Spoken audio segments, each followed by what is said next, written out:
Okay, let's talk about conditional offers. So, in real estate, when you deal with purchase and sale of property, both the buyers and sellers have to deal with this. So, let's try and understand what is a conditional offer. Just like the name says, we're adding a condition to this purchase or sale of the property. Usually, conditions are introduced by the buyers, and very typical conditions would be one, financing, if the buyers can get financing for this property. Second could be inspection of the property. If it's an older property, definitely you want to do your due diligence, know if the property is in good shape. If it's a condo corporation, you also would want to look at the status certificate, right? A status certificate tells you the health of condo corporation, whether there's an assessment, are there any liens. So those are the things that have to be reviewed. And as a buyer, definitely you would want to look at these things when you're purchasing a property, right? Because it's a long-term deal, it's the biggest investment of your life. You have to make sure you're doing your due diligence. Now, let's try and understand, do we always have to have a condition for an offer? The answer really depends on what kind of market you are in, right? If it's a seller's market, and as in 2021, we've seen most of the deals were firm because the seller does not want a condition, right? They want a firm deal, they want it now. They don't want to wait for 5 days, 7 days, and then get an answer as no, and now they have to go through the process again. So the buyers, definitely it's an advantage when it's a more balanced or buyer's market. You could always introduce these conditions to safeguard yourself and walk into the transaction with the peace of mind, knowing that you've done your due diligence. And as a seller, you do not really want to deal with conditions and always entertain firm offers. So, what is a firm offer?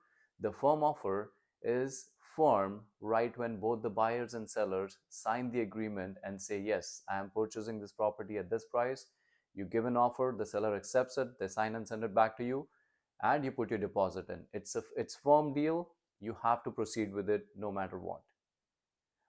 With conditional offer, let's say you go back to your bank and the bank says, you know what, you can't borrow this amount of money because it's too much for you, and we will not be able to give you uh, this rate that you're looking for, and you're not happy with it.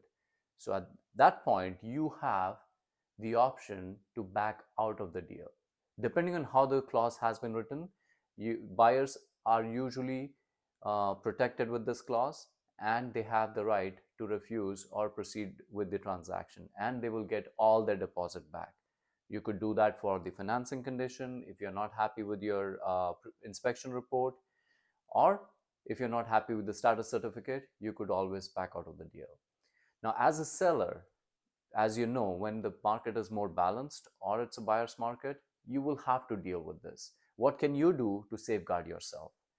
So the first thing you could do is try and do your due diligence in terms of who you're working with.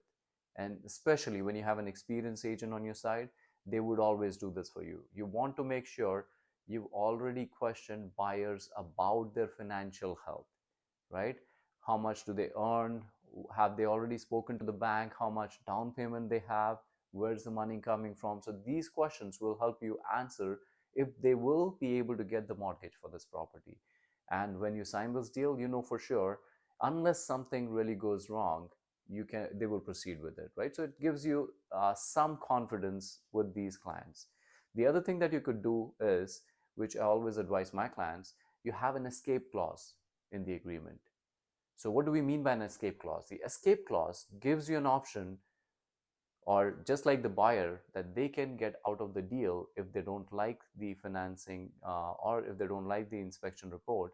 It gives you an option to come out of the deal. So as a seller, let's say if I sold my property to buyer A for $1 million, and they have 5 days of financing condition. On day 2, I receive another client's offer from buyer B saying, you know what, I'm paying you 50,000 more.